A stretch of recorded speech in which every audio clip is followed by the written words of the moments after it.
Right now, don't move. Think back to the moment you walked into the room you're in. What was the very first thing you noticed? Not what you think you noticed. The first thing that grabbed your attention before you were even aware of it. That split-second observation wasn't random. According to psychology and Carl Jung's work on the unconscious, it reveals how your nervous system learned to survive, and you've been doing it automatically your whole life. If the first thing you notice in any room is the exits, doors, hallways, staircases, your nervous system learned something very early. Escape matters. This doesn't mean you're paranoid. It means at some point being trapped, emotionally or physically, felt dangerous.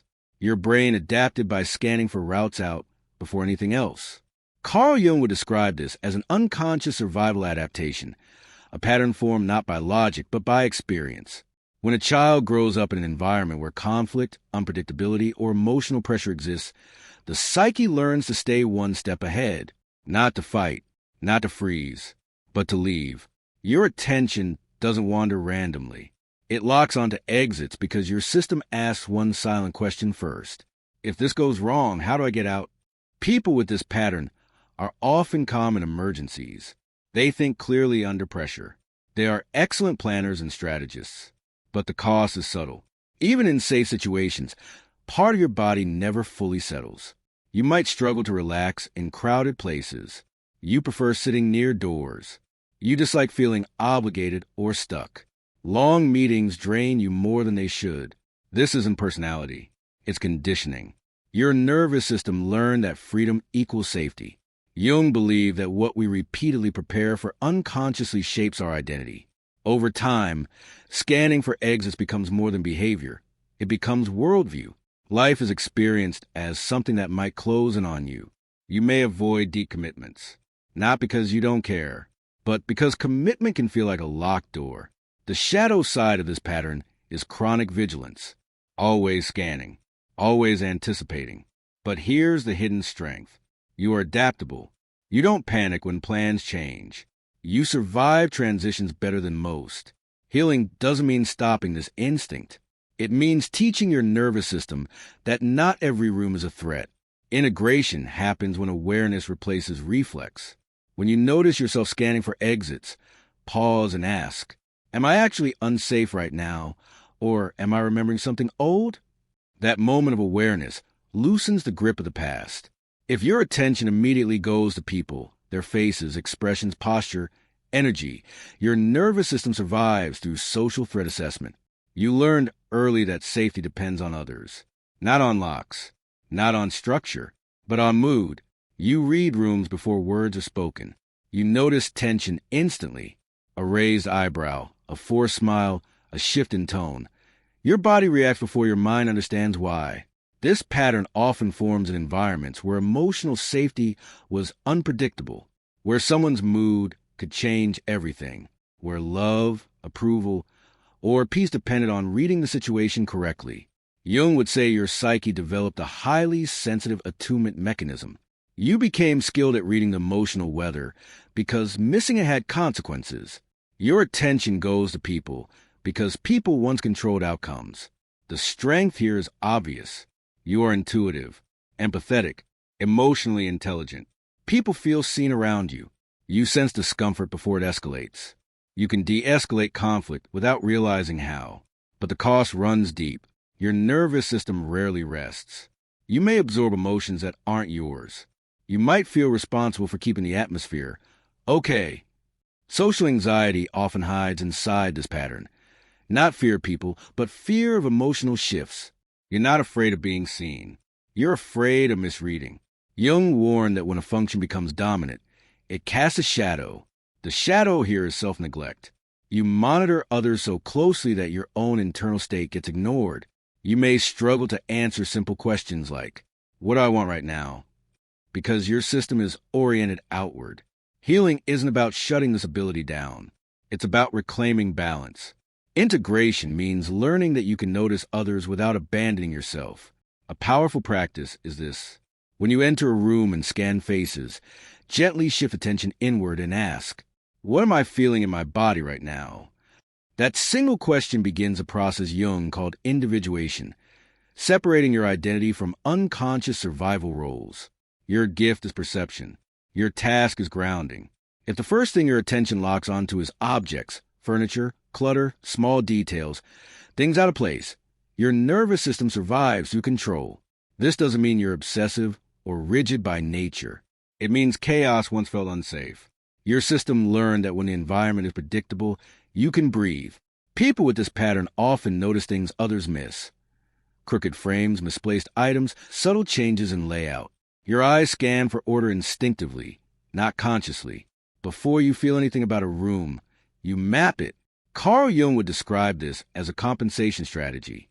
When emotional environments feel overwhelming or unreliable, the psyche redirects attention to what can be managed. Objects don't change moods. Details don't lash out. Order stays put, so your nervous system anchors itself there. The internal question underneath this instinct is quiet but powerful. What can I organize so I don't feel overwhelmed?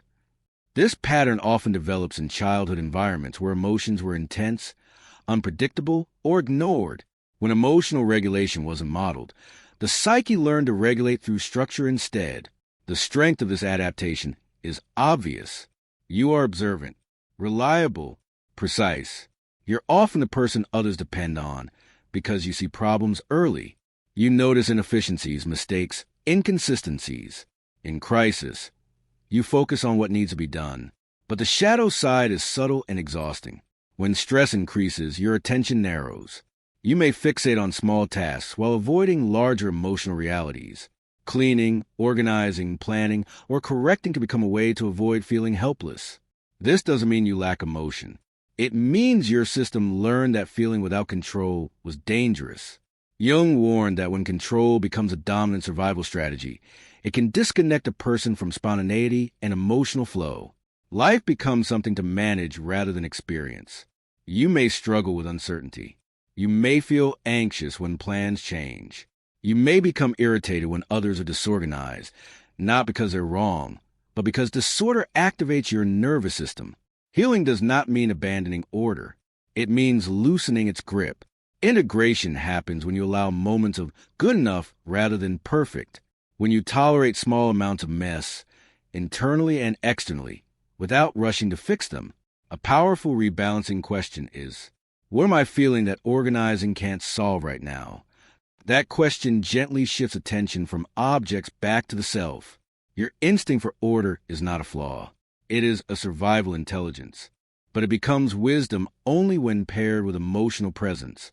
If the first thing you notice in a room is what's not there, open space, distance, quiet corners, breathing room, your nervous system survives through withdrawal and regulation. You are scanning for calm, not excitement, not threat, relief. This pattern often forms in environments that were overstimulating, emotionally, socially, or sensory-wise. Noise, conflict, demands, expectations. Too much input, too little space. Your system learned that safety lives in absence. Carl Jung would describe this as a retreat into inner territory.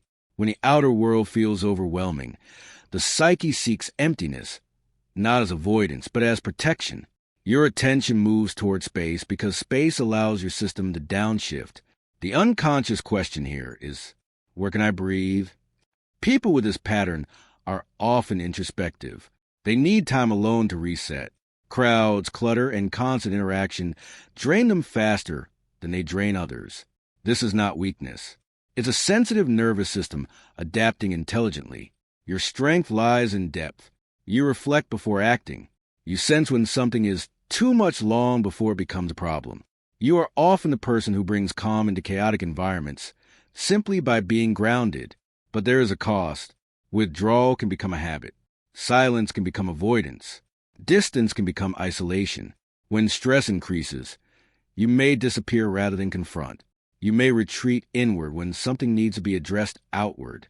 You may struggle to assert needs because doing so feels like adding noise. Jung warned that excessive withdrawal can trap energy in the psyche. What is not expressed does not resolve. It stagnates. The shadow side of seeking emptiness is emotional suppression. Feelings get muted rather than processed. Needs go unspoken to maintain peace. Over time, this can lead to numbness or quiet resentment.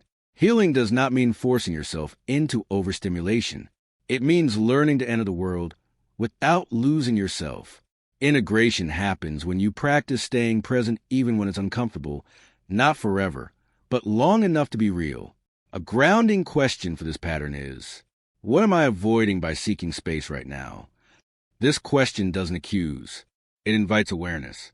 Your need for space is legitimate, but connection, too, is part of survival. Balance is not choosing one over the other. If the first thing you notice in a room is the lighting, brightness, darkness, windows, shadows, where the light is coming from, your nervous system survives through mood regulation. You are not just scanning a space. You are scanning how it feels. Light affects you deeply, whether you consciously realize it or not. Harsh lighting can feel invasive. Dim spaces can feel heavy. Natural light feels like relief. You orient toward windows instinctively, not out of preference, but out of regulation. This pattern often develops in environments where emotional atmosphere mattered more than structure, where moods shifted, energy changed, and you learn to adapt internally rather than externally. Carl Jung understood that the psyche is deeply symbolic.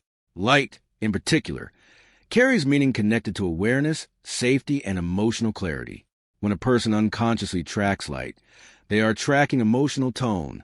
The silent question underneath this instinct is, can I feel okay here? People with this pattern are often emotionally sensitive, reflective, and aesthetically aware. They notice ambience. They feel drained in spaces that others tolerate easily. A window can change your mood. A dark room can weigh on your chest. This is not imagination. It is nervous system intelligence. Your body learned that emotional regulation comes from environment. So before engaging socially or cognitively, your system checks whether the atmosphere supports stability. The strength here is subtle but powerful. You're good at creating environments that soothe others. You understand mood intuitively. You often become the emotional barometer in groups, sensing when energy shifts before anyone says a word. But the shadow side is vulnerability, because when your mood depends too much on external conditions, you can feel ungrounded. You may struggle in environments you can't control. You might feel anxious, low, or irritable without knowing why. Jung would say that when regulation relies too heavily on the outside world, the inner light remains underdeveloped. You may seek clarity externally, brighter spaces, open windows, visual relief, rather than internally processing what you feel. Healing doesn't mean ignoring your sensitivity. It means strengthening your internal regulator. Integration begins when you notice your dependence on light and ask, what emotion am I trying to manage right now? Instead of changing the room, you briefly turn inward. Your sensitivity to atmosphere is a gift, but stability comes when light exists both outside and within. If you can't identify one specific thing you notice first, or you feel like you notice everything at once, your nervous system operates through broad-spectrum scanning. This pattern is often misunderstood. It's not distraction. It's not lack of focus. It's heightened sensory processing. Your system does not prioritize one threat. It monitors all potential inputs simultaneously. Carl Jung would describe this as a diffuse attentional field, a psyche that does not narrow quickly, because narrowing once felt unsafe, when environments were unpredictable or overstimulating. Focusing on one thing meant missing something else. So your system adapted by staying open, wide, alert. The unconscious question underneath this pattern is, what am I missing? People with this instinct are often creative, intuitive, and mentally fast. They connect dots others don't see. They sense patterns, shifts, and inconsistencies quickly. Their minds move laterally rather than linearly. This pattern is commonly associated with ADHD and sensory processing differences, not as deficits, but as adaptive strategies. Your brain evolved for scanning, not settling. The strength here is range. You can handle complexity. You can juggle multiple inputs. You think in systems, not steps, but the cost is exhaustion. When everything is noticed, nothing fully rests. Your mind may feel noisy. Your attention may feel scattered, even when you're deeply engaged. Decision-making can be hard, not because you don't understand options, but because you see too many variables. Your nervous system struggles to prioritize because it learned that everything matters.